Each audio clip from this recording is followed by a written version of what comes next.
porque se nós queremos continuar, nós temos que encerrar antes das 14 horas essa sessão para abrir a outra, tá certo? Concedo a palavra ao deputado Eduardo Bolsonaro, 3 minutos. Senhor presidente, ontem a Globo News noticiou: Bolsonaro decide demitir ministro Vélez Rodrigues. Todo mundo viu que isso aí é uma mentira. Eu até me coloco no lugar do jornalista e às vezes, general Peternelli, ocorre da gente fazer equívoco. Com quem que ele nunca fez isso, né? Às vezes ocorre da gente falar alguma coisa que na verdade não deveria, ou que não checou a fonte e ali acabou saindo uma notícia indesejável. Mas a essa altura do campeonato, se tratando dos profissionais da imprensa, de uma rede como a Globo News, que é das maiores do país, é difícil acreditar nessa ingenuidade. E o que a gente vê é a todo momento um bombardeio em cima do governo Bolsonaro. Para quê? Para tentar vender para você um aspecto de que está tudo uma bagunça, de que são pessoas que não são profissionais, que o governo não vai dar certo, quando na verdade a gente vem para o mundo real e percebe que não é bem assim que a banda toca. Mas esse é um enredo da imprensa que Alexandre Garcia, de maneira muito certa, fez uma análise e disse que a imprensa até hoje ficou sem entender o que ocorreu nas eleições de 2018. Ao invés de fazer uma autorreflexão, ao invés de fazer uma análise mais próxima da realidade, não. Nas palavras de Alexandre Garcia, eles dobraram a aposta e continuam fazendo esses incessantes ataques. E agora o próximo passo deles qual que é vender a imagem que a internet é produtora de fake news, para exatamente poder regular a internet, ou usar uma palavrinha bonita, né, para democratizar a internet, quando no final, prezado presidente Frota, a gente sabe que o que vai acontecer é uma censura deliberada para que nós voltemos a ser cordeiros e implorar para a imprensa um espacinho lá na carta do leitor deles, para fazer valer a nossa opinião, quando hoje nós temos os nossos perfis e nós temos a liberdade de fazer isso quando a gente bem entender. É só ter internet e um smartphone. Então lembrar a imprensa que o nascimento do termo fake news veio da imprensa, não veio da internet, veio da imprensa e foi popularizado quando o presidente americano Donald Trump praticamente expulsou um jornalista da CNN que falou uma mentira escandalosa. E eles acham que eles podem simplesmente mentir e depois vir falar para você como se nada tivesse acontecido, como se você, no seu papel de parlamentar, de figura pública, tivesse que falar com a imprensa como se estivesse tudo bem. Não, não está tudo bem. Jogar o nome, a honra das pessoas no lixo, isso não está tudo bem não. Falta profissionalismo. É por isso que hoje qualquer perfil tem muito mais credibilidade do que a imprensa com toda a sua estrutura, com todo o seu aparato. Então prestem atenção vocês, internautas, para não caírem nessa ladainha de regularização. Mais um minuto, deputado. De regularização da imprensa, democratização dos meios de comunicação, que isso daí no final é só para pegar você. A mamata dele está acabando. Vocês estão vendo a redução dos investimentos do governo federal na imprensa tradicional e certamente eles vão ranger os dentes. Mas é para isso que o Jair Bolsonaro foi eleito e a gente espera contar com o apoio de vocês, população do mundo real, para não permitir que eles façam não só a nós, como o país inteiro, de reféns. Muito obrigado, senhor presidente. Muito obrigado. Eu vou pedir à deputada Cristiane. Vai fazer para gerar emprego. Acho que esse é o foco principal. E até agora isso não apareceu, portanto, é isso que nós vamos cobrar. Ganhou, agora tem que governar. Até agora nada feito. Muito bem, dando sequência aqui, deputado Zé Medeiros. Senhor presidente, muito obrigado. Vou entrar nesse debate, debate sadio, que eu acho que é importante a gente fazer. O deputado Zé Ricardo levantou esse assunto e vou então fazer alguns elogios ao governo Lula, para se fazer justiça. E gostaria de fazer algumas perguntas também. Recentemente eu vi um vídeo, está rodando por aí, um vídeo muito interessante, do André Bahia, dizendo justamente o seguinte: quem foi responsável pela última reforma da Previdência no Brasil? Quem? Lula. Tá bom. Quando é que o PAC e esse paraíso do sucesso que o deputado Zé Ricardo falou aqui, habitação, todo, que começou esses investimentos, os empregos, começou em 2007, no segundo mandato do Lula. No primeiro mandato do Lula, ele fez um ajuste fiscal, e um ajuste fiscal pesado. E eu digo isso porque eu senti na pele. Nós éramos servidores, quando o Lula entrou lá, a gente falou: oba, foi que nem uma machada entrar na floresta. Falou: o cabo é nosso amigo. A gente se lascou direitinho. Mas o que acontece? Aquilo foi importante para o Brasil naquele momento. Os investimentos vieram, deputado Frota, porque as pessoas confiaram. Acontece que não aproveitaram. Aí só faço um reparo na fala do deputado Zé Ricardo, que é o seguinte: não foi o golpe, foi logo em seguida, depois do segundo mandato, que aí virou uma esbórnia total. Vamos gastar, estamos ricos, parecia novo rico. E aí não aproveitaram a onda. E aí quebraram. Esses 14 milhões, data vênia, deputado, esses 14 milhões já veio da presidente Dilma, esse arrombo aí. Mas não vamos falar de passado, vamos falar de futuro realmente.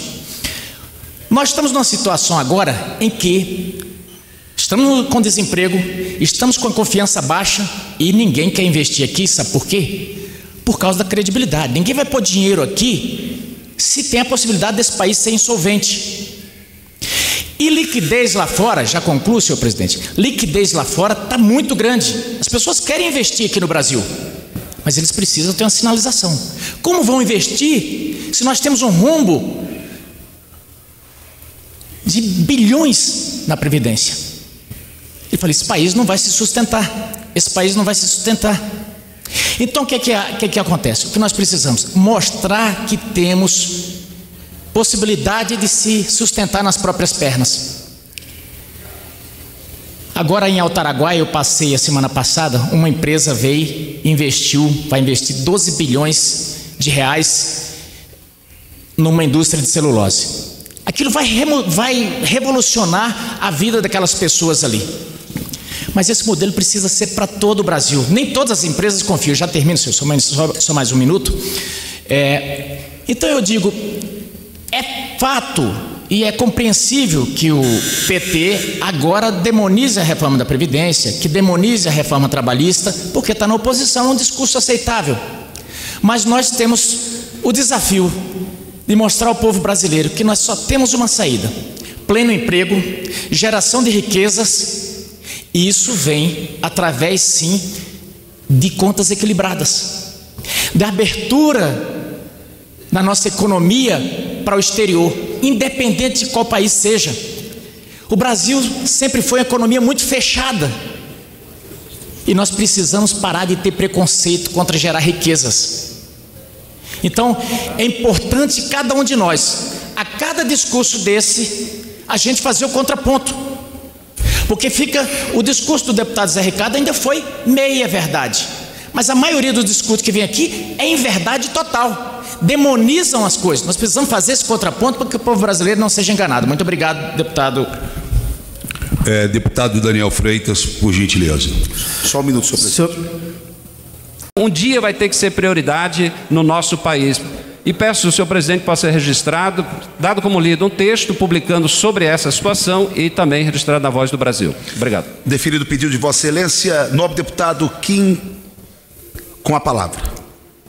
Senhor presidente, senhores parlamentares, certo deputado de certo partido que possui sua principal liderança hoje presa em Curitiba, que possui diversos seus membros aí acusados, réus e condenados por corrupção, que eu não cito nominalmente para não garantir direito de resposta, já que esse pessoal já costuma falar muito no plenário, inclusive interrompendo votações importantes, com falas absolutamente politiqueiras e inúteis, afirmou que desde o golpe que houve na democracia brasileira, nós assistimos um cenário de instabilidade institucional.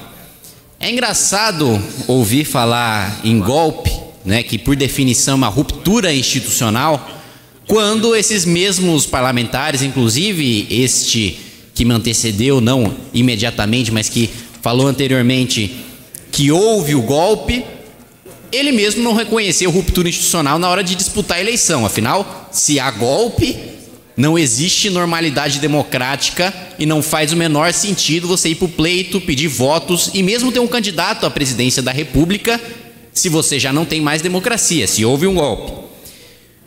Outro ponto é que ele diz que está disposto a estabilizar a democracia brasileira. O que também é engraçado vindo de um partido que apoia movimentos sociais que disseram que pegariam em armas, que colocariam fogo no nosso país, que parariam o nosso país caso a sua presidente fosse legitimamente derrubada pela pressão popular, seguindo o devido processo constitucional. E o parlamentar também afirma que Temer não teria sido presidente caso disputasse as eleições logo após o impeachment. Ora, Temer não teria sido presidente caso não tivesse sido escolhido como vice-presidente na chapa do partido a que me referi. É evidente, é óbvio, se foi feito um acordo com tudo aquilo que o tal partido sempre criticou, e esse acordo levou a uma vice-presidência da República, a Constituição tem de ser cumprida e é assumido o vice. A população brasileira, este parlamento, a Constituição, o Supremo Tribunal Federal não tem nenhuma responsabilidade na falta de coerência no discurso e na prática do partido que coloca como vice aquele que depois taxou como traidor. Por último, senhor presidente, quero comentar a fala de que, abro aspas, não é Paulo Guedes que deve ditar a política econômica do nosso país. Não é Paulo Guedes que deve ditar a política econômica a ser adotada. Sim, é Paulo Guedes a ditar a política econômica do nosso país, pois ele é o ministro da Economia. Não é nenhum parlamentar desta casa que sim, nós debatemos, nós modificamos textos que vêm do Executivo, mas a política econômica é sim ditada pelo Ministério da Economia, como foi durante os governos que este mesmo parlamentar sempre defendeu.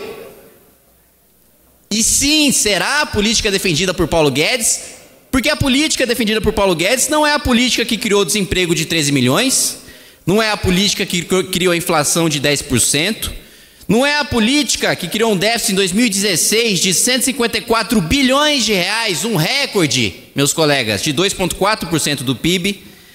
Não é a política que levou a taxa de juros para 14,25%, tendo um discurso supostamente contra os grandes bancos.